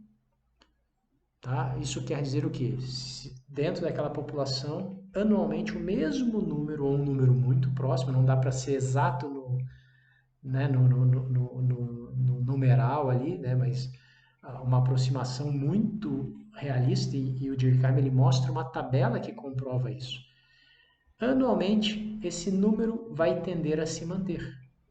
Então, vamos supor, se no ano tal lá que ele mostra na França morrem se suicidam 500 pessoas, no ano seguinte se suicidam 506, no outro 490, e é impressionante que esse número se mantém, né? Porque na época em que ele estudou aquela sociedade, a sociedade possuía algum grau de estabilidade. E aí é legal que ele mostra que depois que então isso se mantém, e aí ele pega uma fase em que alguma grande alteração aconteceu na sociedade. Então, sei lá, mudou o regime político. E aí, nos anos seguintes, esse índice já é diferente. Vamos supor que seja maior. Então, mudou aqui nesse ano tem um regime político. Alguns anos logo depois, começam a ter uma taxa diferente daquela. Ao invés de 500, pessoas começam a se matar 700 pessoas. Mas depois que isso estabiliza, esse número permanece próximo de 700. Então, isso comprova o aspecto social do evento suicídio. Por mais que a pessoa que se suicida tenha suas motivações particulares, uma perdeu o emprego, a outra terminou um relacionamento, a outra se vê sozinha na vida, se vê sem perspectivas, aí cada um tem a sua dor ali da qual quer se livrar.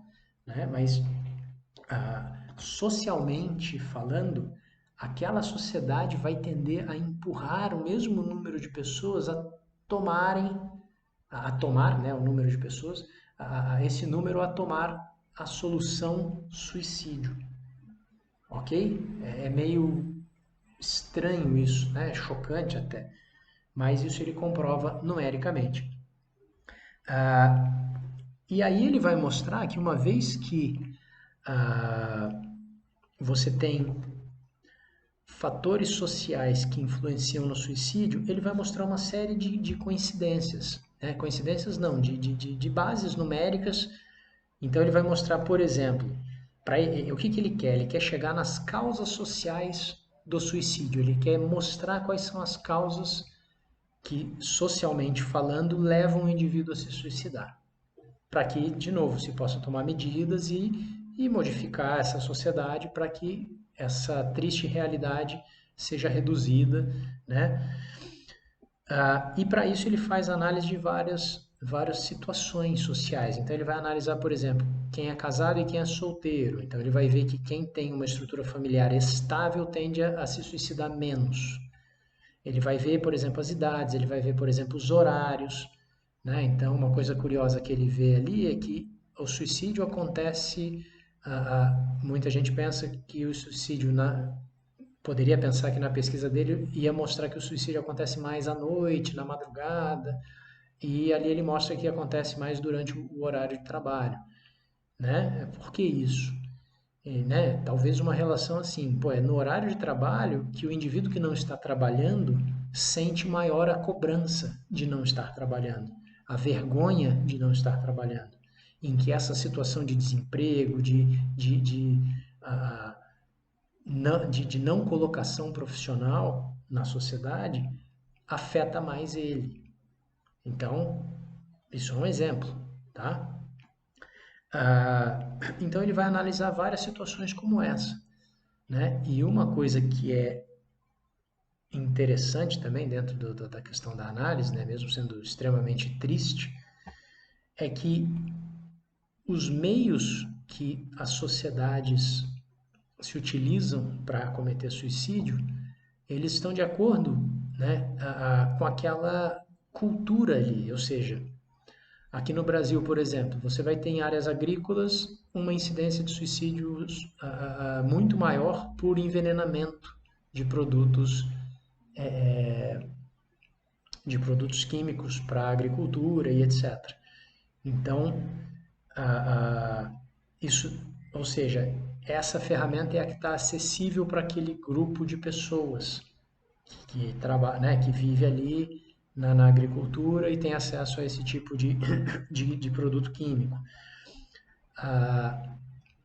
E isso ele comprova mostrando que, por exemplo, se uma sociedade se suicida por arma de fogo, por exemplo, se de todos os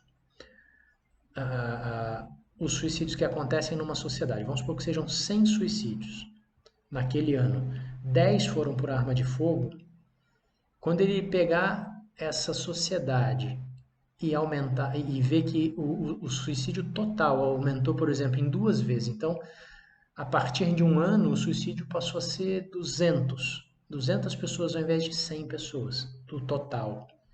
Ele vai ver que quantos foram os por arma de fogo? Foram 20. Lembra, se 100, quando tinha 100 suicídios, 10 desses suicídios eram por arma de fogo, quando essa sociedade dobra o número de suicídios, ela mantém a proporção de suicídios por arma de fogo. O que mostra a questão cultural também. Se fosse uma coisa aleatória, a escolha individual pura e simplesmente, esse número não se manteria constante.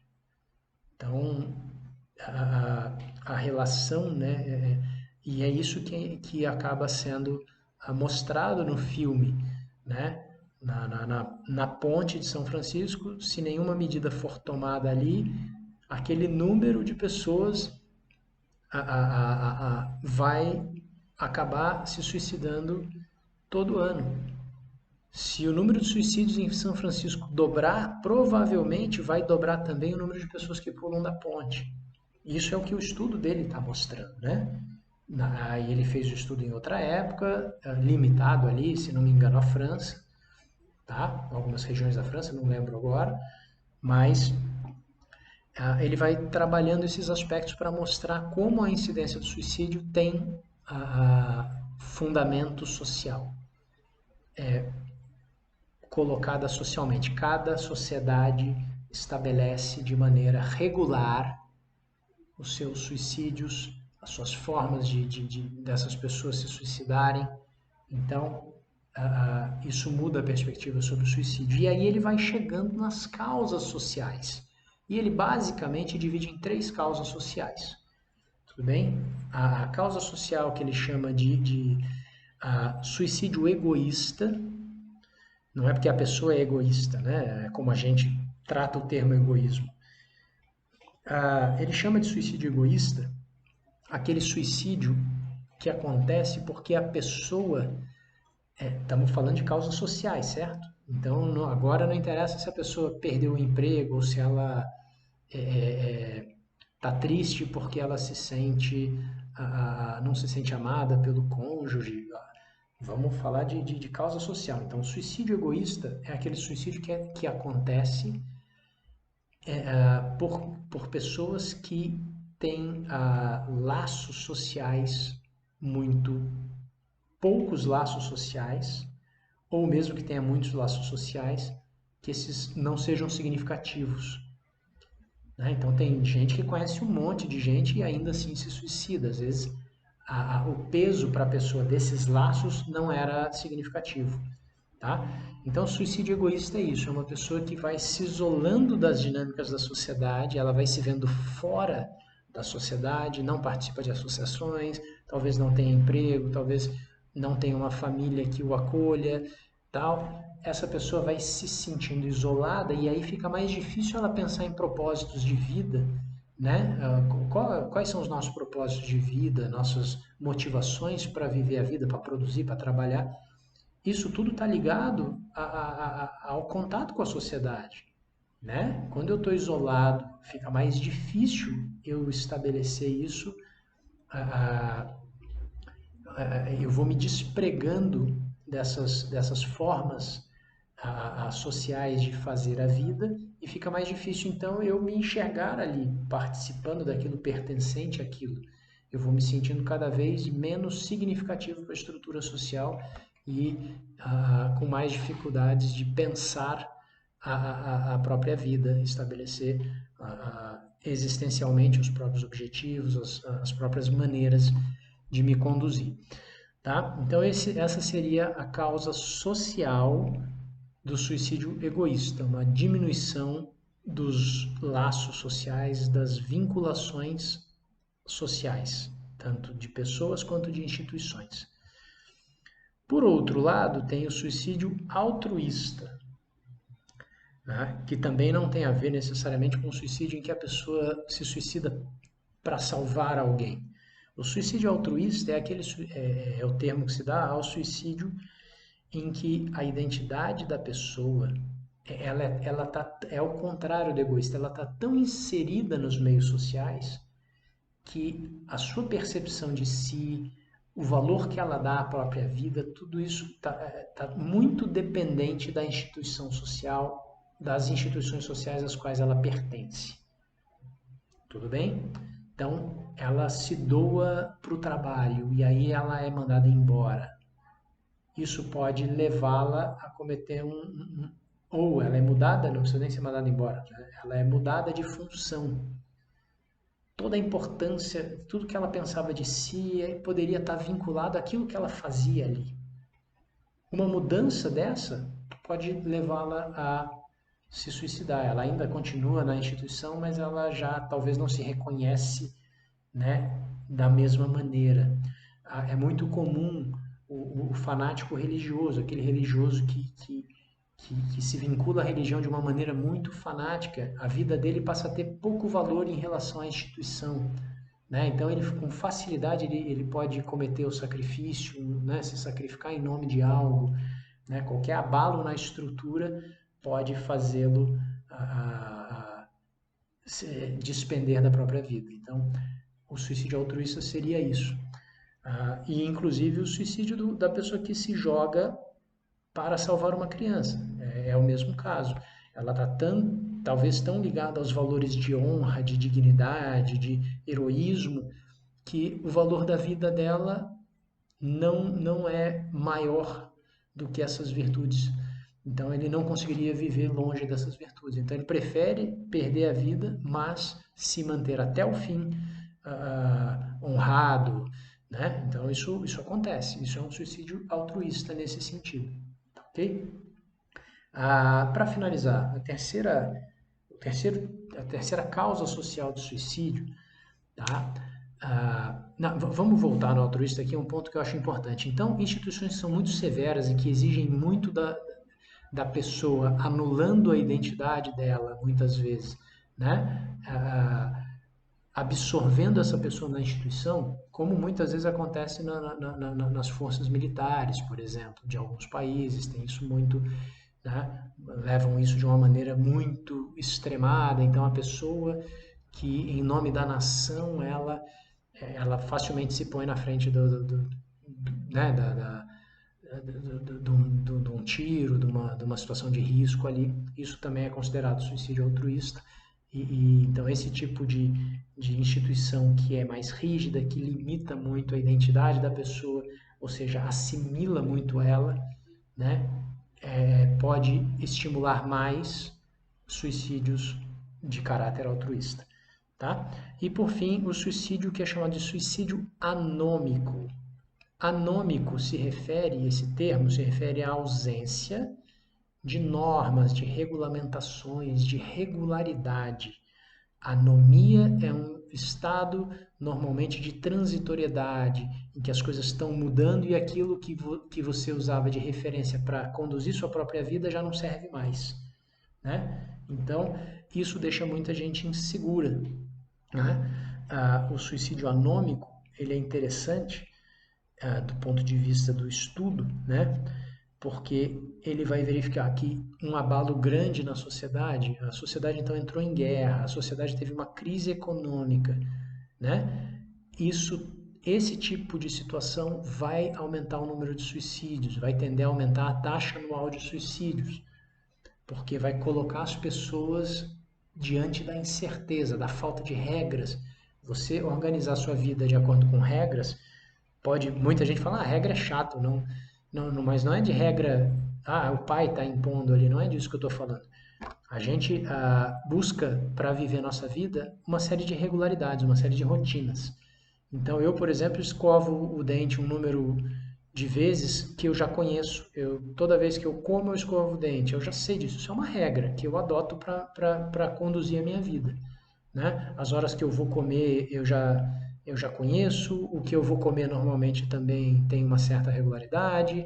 Os horários que eu trabalho seguem mais ou menos uma... E isso acontece com a maior parte das pessoas. Elas buscam essas regras para tocarem a sua vida. Né? Viver numa vida tendo que decidir tudo a todo momento pode ser para muita gente um desafio muito grande, uma coisa que deixa com muito medo diante da incerteza, né? Ou seja, de qual é o melhor caminho, né? Essa dúvida pode atormentar muita gente, né? Ao ponto de deixar a pessoa numa fragilidade psíquica tal que ela prefere acabar com a própria vida em vez de enfrentar essas incertezas. Então é muito séria a questão. Quando isso é socialmente colocado, ou seja, é um abalo político, né, um golpe de Estado, isso vai gerar um aumento na taxa de suicídios. Crise econômica, guerra civil, todo tipo de situação que muda muito a forma como as pessoas estão acostumadas a conduzir as suas vidas. Por isso, suicídio anômico. Tudo bem? O que é interessante do ponto de vista que eu tenho falado aqui é que, por exemplo, uma pessoa que se suicida, a gente pensa assim, a pessoa que era rica, tinha seu próprio negócio, ela acontece algum abalo econômico e aí ela entra em falência, ela declara falência e aí nesse tipo de circunstância, alguns empresários acabam tirando a própria vida por não conseguirem lidar assim, como que vai ser minha vida de trabalho amanhã? Como que vai ser isso? Lidar com essa pressão dos acontecimentos. Então a gente quando pensa em questão financeira, em abalo normativo de regras, a gente pensa sempre para baixo, a pessoa que tinha dinheiro e perdeu. Mas isso pode acontecer também em outros momentos, em momentos em que o país teve uma melhora significativa das condições de vida, tá? Porque isso também abala a vida das pessoas. Imagina uma pessoa que está acostumada a sofrer, a ter 3 empregos, passa 20 horas por dia trabalhando, dorme 3 horas, ela se habituou a isso em algum grau, mesmo que seja uma violência para o organismo e etc. Ela pode chegar a se habituar a isso de tal forma que se amanhã você falar para ela, olha, amanhã você vai passar a trabalhar só 8 horas, ela pode não saber conduzir a própria vida, ela pode ter uma dificuldade muito grande em lidar com o desafio de ocupar, né? Se ela trabalhava 20 horas por dia, ela de ocupar as outras 12 horas que agora ela não precisa mais trabalhar. O que ela faz da vida, como ela constrói a vida.